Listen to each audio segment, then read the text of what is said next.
Now we have on the stage West Virginia coach Neal Brown.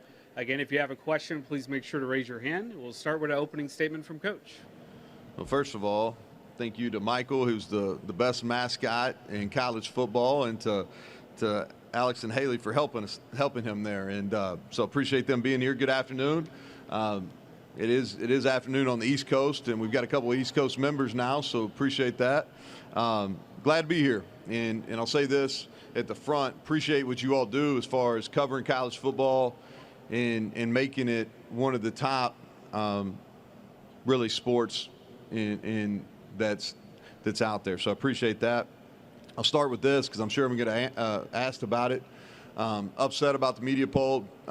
Definitely do not agree with that. The positive is that the media has not been, as far as predicting the Big 12, has not been very successful in recent years. So I think that bodes well for us.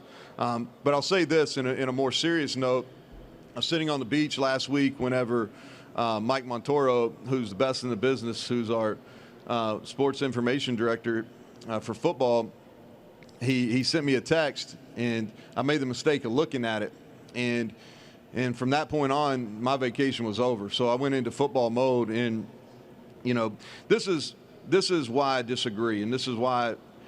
First of all, it starts with belief in our staff and belief in our players, and then how we finish will be the next thing.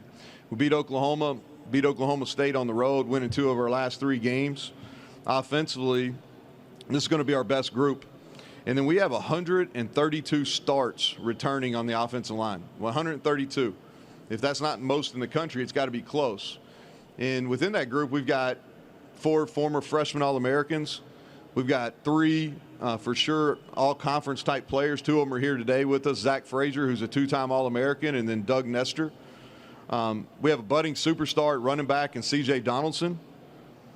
And defensively, we're going to be one of the most improved units in the Big 12, if not in the country. And we have all league-type players at each level. And those guys are here today. Sean Martin at defensive end. Lee Koba, who'll be one of the leading tacklers in the conference this year at Mike linebacker. And then Aubrey Burks at safety. And all 3 of those guys are here. And we've added talented experience in the secondary through the transfer portal. And then returning on special teams, we've got our kicker and our punter and our long snapper who are both 2 of the better ones in our league. And so looking forward to proving everybody wrong on that front. And we won't finish there. And so with that, I'll open it up for questions. Again, if you have a question, please raise your hand. And when you're called on the question, stand up and state your name and media affiliation. We'll go to center left, second row. Hey, Neal, Colin Wilson with the Action Network. Chad Scott's been promoted to offensive coordinator. Last year you were 50th in pace and tempo. With Garrett Green, C.J. Donaldson, is there going to be a slower tempo and more running this season? Well, I think running the football is going to be the strength of our offensive team. But one emphasis on that is we've got to be more explosive in our pass game.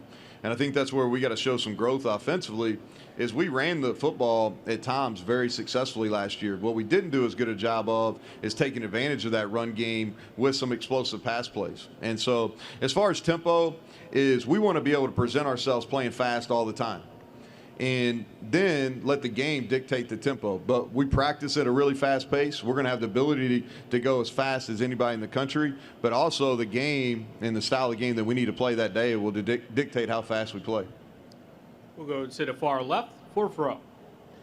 Danny Davis, Austin American Statesman. Neal, I know you just learned a lesson about reading text messages on the beach, but what has been the reaction from your players to the poll, and does this become a rallying cry for you guys, or do you just try to ignore it?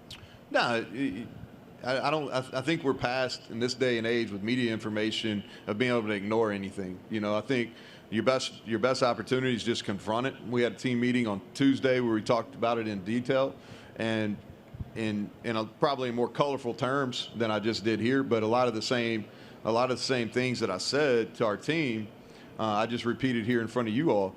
And I have a strong belief. And what we spend a lot of time on is just talking about being better. We have a clear vision of what we have to improve on.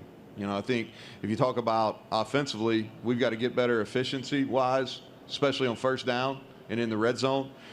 We got to be more explosive, and we got to eliminate errors. Defensively is what we've got to do better, and is we've got to limit the explosive plays. You're going to give up some, especially in the league that we play in. We have to limit those explosive plays, and we've got to be able to create takeaways.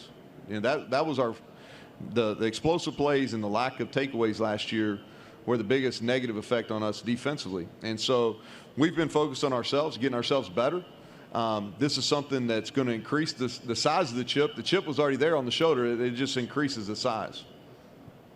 And if you have a question, please make sure to raise your hand, and we'll get a microphone holder to you. Now we'll go to the far left, in the middle. Ian Boyd with Inside Texas.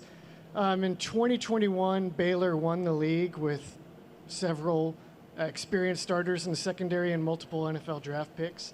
Last year at Kansas State, same story. Do you believe that that's a necessary prerequisite for winning the league now? And how do you feel about West Virginia's secondary coming into the season? Well, I think each year's different, right? And I think being fortunate enough to be in this league, this is going to be my 9th season, either as a coordinator or as a head coach in this league, and to see the evolution. And, one of those is this used to be you just outscore everybody and you win, right? Well, I think it's changed. The level of defensive coaching, the level of defensive players, the emphasis on special teams has definitely changed. And as that has changed, the style of football has changed. You got to be able to defend the pass. If you go back and look at us, we played really good defense for 3 years. In 2020, we played great defense, but we played really good defense. And what we did a good job of is we gave up some completions, but we kept the ball in front of us. We were able to tackle, and we didn't give up the home run shots. And so I think when you look back to whether it was Baylor or Kansas State, what they did a really good job of is limiting those deep pass plays. And their secondaries both tackled it at a high level. And so one of the things after you reflect back is we knew we needed to get some veterans. So we went out and added Montre Miller from Kent State, who started double-digit games at corner, was an all-MAC player. We added Anthony Wilson, who's started over 30 games, was a 3-time All-Sunbelt player at Georgia Southern. We added Beanie Bishop, who played at 2 previous institutions with double-digit starts. And so the question you're asking is, do you have to play at a high level in the secondary to win this league? Yes. Do you have to have multiple draft picks? I'm not sure.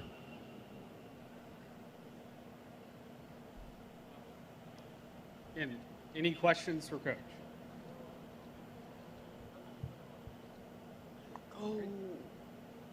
Thank you, Coach.